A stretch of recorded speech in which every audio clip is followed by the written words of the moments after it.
here with lovely model Davina, and we're about to start off with the braid pattern for the lace closure sewing. First, the tools you may need is your rat tail comb, a couple duck pins, and your cankalon braiding hair. Are you ready, Davina? Alright. So we're just going to check the model's hair and make sure that it's nice and clean. No grease buildup. Make sure the model doesn't have any conditioner, anything in her hair. Nice and ready to go. So the braid pattern, Davina, which side would you like your part on? The left or the right? Alright.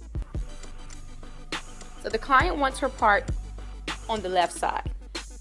So we will give her a clean part before we start braiding. So we will make sure we line the part up with the lace closure. We add just a little bit of cankalon hair just to make sure that the foundation is nice and tight.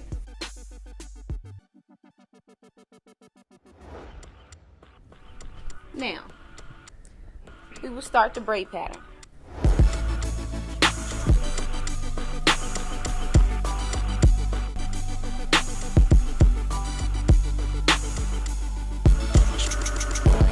Okay, so now that we finished braiding and we got a great solid foundation, we're going to tack the loose ends up, leaving the back nice and flat.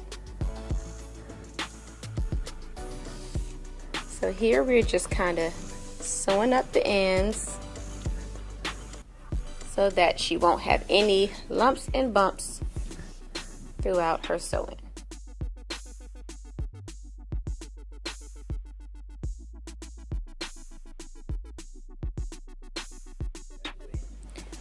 Alright, so now we're finished with sewing the back of her loose ends into the braid pattern. And now we're about to sew on her neck for protecting her cornrows when we do her lace closure sewing.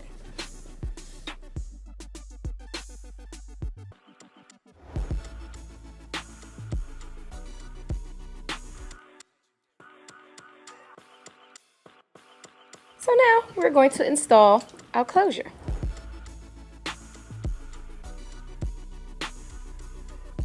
Here we have an 18-inch loose wavy Brazilian closure by Mayvenn, and just to reassure that you must bleach the knots. That will give a more natural look when you're installing your closures.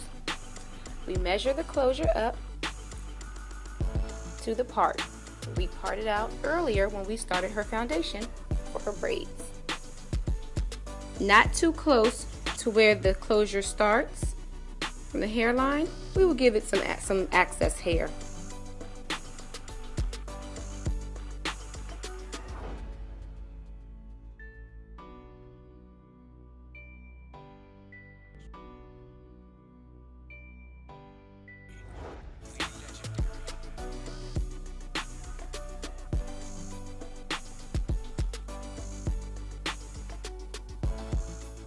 And now we begin to sew the closure on. You can ask the client to hold one side of the closure. Davina, can you hold this side of the closure for me? As tight as you can. Yep. As I lift the other side of the closure and begin to stitch around her hairline.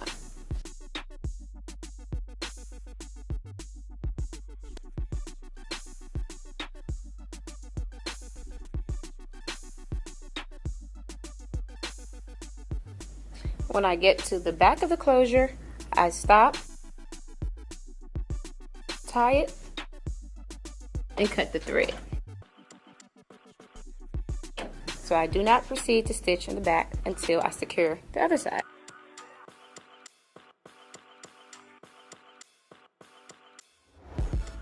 Now this is the most important part, because a lot of the clients say, oh, my closure slides back.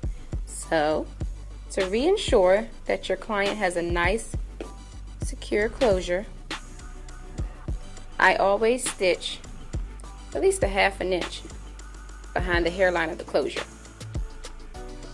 So we just line it up, feel for that first cornrow. Once you feel for the first cornrow, then you begin to stitch.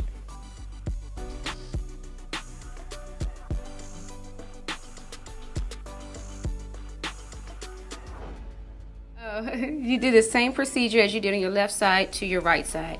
You fill for your first corn row, and then you begin to stitch. This is to lock the closure in, so you won't have any sliding throughout your sewing.